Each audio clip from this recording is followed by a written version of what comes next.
Esta semana ouvi um discurso sobre guerra e pensei numa sala de aula. Parece estranho, eu sei, mas talvez não seja. Vejam se reconhecem este texto que vou citar. Nadie sabe con certeza qué pasará ahora.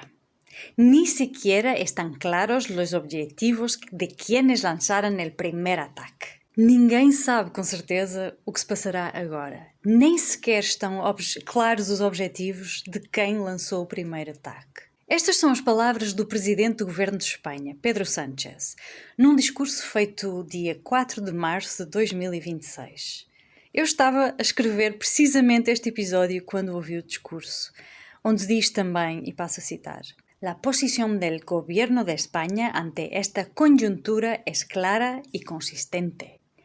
Es la misma que hemos mantenido en Ucrania o también en Gaza.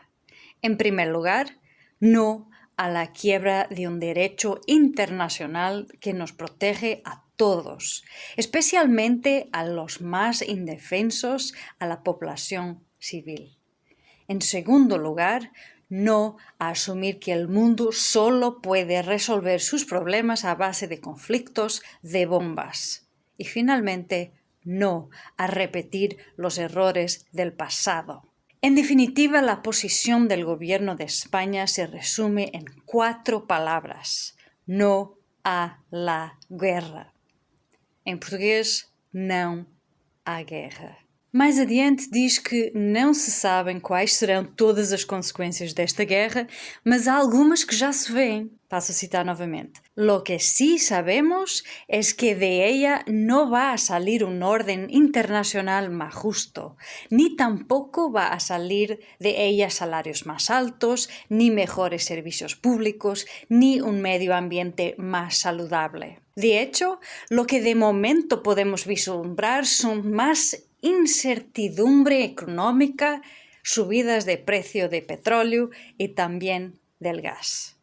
Portanto, o que se sabe é que daqui não vai sair uma ordem internacional mais justa, não vão sair salários mais altos, não vão sair melhores serviços públicos, não vai sair um meio ambiente mais saudável. O que estamos a ver é mais incerteza económica, subida de preços de petróleo e de gás. Pedro Sánchez acrescenta também um pouco de história, para ver se não a repetimos. Recordemos como antes del inicio de la Primera Gran Guerra Mundial en el siglo XX, en agosto de 1914, alguien le preguntó al entonces canciller de Alemania cómo había empezado la Primera Guerra Mundial. Y él respondió, encogiéndose de hombros y diciendo textualmente: ojalá lo supiera. Ojalá lo supiera. Antes do início da Primeira Grande Guerra Mundial, em agosto de 1914, alguém perguntou ao então chanceler da Alemanha como é que teria começado a Primeira Guerra Mundial. E ele respondeu encolhendo os ombros e dizendo: oxalá eu soubesse. Que é também o que vemos agora. Trump tem dito razões diferentes. O último excerto que trago é sobre o medo de se ser a ovelha negra, de ser diferente do rebanho. Algunos dirán que estamos solos en esta esperanza, pero tampoco es verdad. El gobierno de España está con quienes tiene que estar. Está con los valores que nuestros padres y abuelos fijaron en nuestra Constitución. España está con los principios fundacionales de la Unión Europea. Está con la Carta de Naciones Unidas. Está con el derecho internacional y, por tanto, está con la paz y la existencia pacífica entre países y su convivencia. E isto parece-me tão basilar. Tantas vezes, em cenários de tensão ou mesmo de zanga, é natural uma corrida aos amigos. Estás comigo ou contra mim? E é fácil querermos colar a quem parece mais forte na esperança de que um dia, se necessário, nos ajudarão também. No caso de bullying na escola, é o equivalente a uma criança rir-se quando um bully abusa de um colega e toda a gente se ri. Mas não temos de estar do lado dos mais fortes. Eu acredito que temos de estar com os valores em que acreditamos, os valores que zelam pelo bem comum. Recomendo a leitura de todo o discurso do Pedro Sánchez e vou colocar o link nas notas. ouvi as palavras do Pedro Sánchez, pensei numa coisa aparentemente distante da política internacional e sobre a qual eu estava a escrever. Uma sala de aula. Porque é muitas vezes na escola que aprendemos, ou não aprendemos, a lidar com poder, com conflito e com responsabilidade. Aprendemos se a autoridade serve para punir ou para ensinar. Aprendemos se a força é o melhor caminho que existe ou se existe outra forma de resolver problemas. E é aqui que a conversa sobre guerra, poder e liderança volta ao princípio, à forma como educamos as nossas crianças. Entras numa sala de aula e vês um cartaz de regras. Não gritar, não correr na sala, não bater nos colegas, ouvir o que a professora diz. Estás a ver o foco no que não fazer. Eu não me canso de usar este exemplo. Eu digo-te, não penses num elefante azul, não penses num elefante azul. Já está, não é? Já estás a ver o elefante azul que eu te disse para não veres. O mesmo acontece quando dizemos aos miúdos tudo o que queremos que eles não façam. Não grites. Já teve de se imaginar a gritar para perceber o que não fazer. Não corras na sala de aula. Já está a imaginar a correr na sala de aula e por aí em diante. Este é um pequeno ajuste que todos podemos procurar fazer, não só em sala de aula, mas também na sala de estar e em todas as nossas relações. O ajuste é este. Imagina. Imaginemos o que verdadeiramente queremos. Mesmo que ainda não saibamos como ou quando, porque a esperança pratica-se e aprende-se. Digamos o que queremos ver. Em vez de não correr, podemos dizer caminhar calmamente. Em vez de não gritar, falar em voz baixa.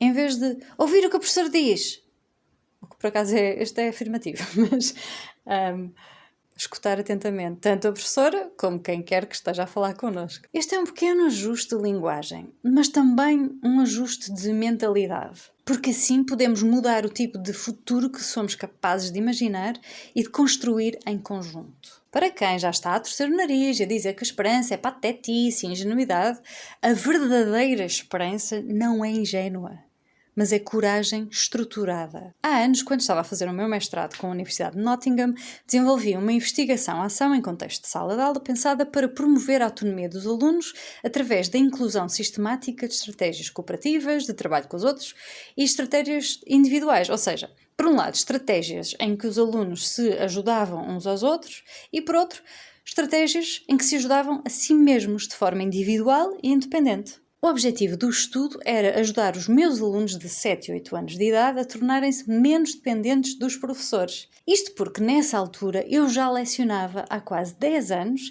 e em todas as turmas tinha observado que havia sempre alguns alunos que não tinham autonomia e nos quais eu não via iniciativa na procura de soluções quando se encontravam perante uma dificuldade. Ou seja, perante uma insegurança, dúvida ou dificuldade, paravam simplesmente à espera que alguém os salvasse. A transformação com que eu sonhava era aquela ideia de Thomas Edison, que quando lhe perguntaram sobre os repetidos falhanços enquanto ele e a sua equipa tentavam criar uma nova lâmpada ou bateria, ele disse: I have not failed.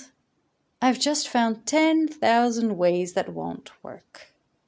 Eu não falhei, apenas encontrei 10.000 maneiras que não funcionam, ou seja, estou 10.000 vezes mais próximo de encontrar uma solução. Aplicada à aprendizagem, quando uma criança experimenta uma estratégia que não funciona, a criança não falhou, apenas eliminou uma possibilidade.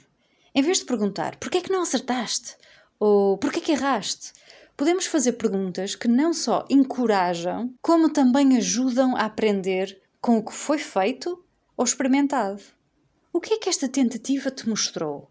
O que é que aprendeste aqui? A minha investigação-ação não se focou no castigo, por isso não explorei esse lado. Queremos que as crianças façam boas escolhas, mas muitas vezes o que ensinamos é apenas a evitar a desaprovação ou o castigo. Isso é educação? Ou é apenas controle?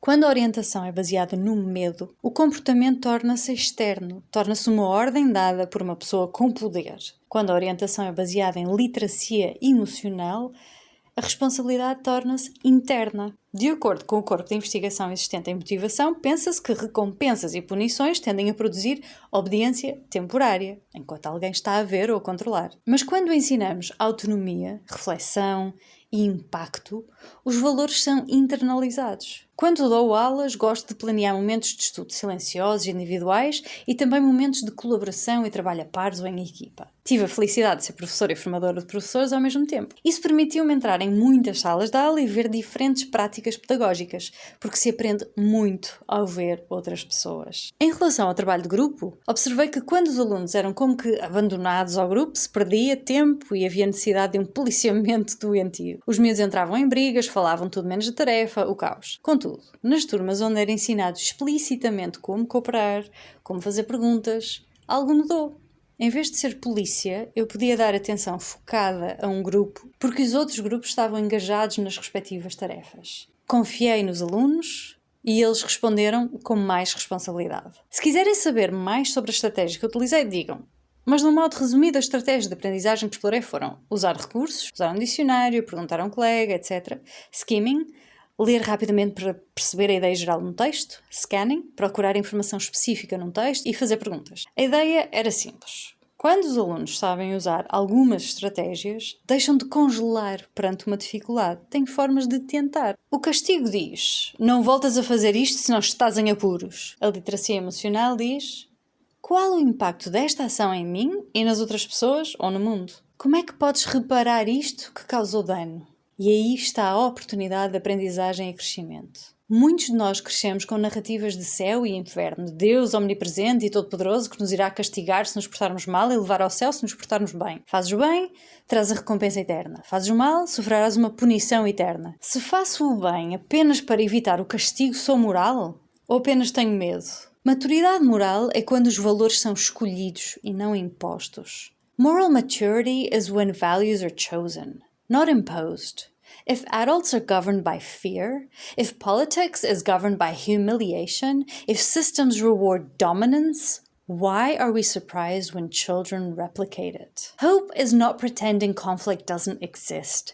Hope is building internal capacity to face it. Let me leave you with this. Children do not become responsible because they fear punishment. They become responsible when they understand impact and when they feel cared about, that what they do matters. External control produces compliance, whereas internal literacy produces character.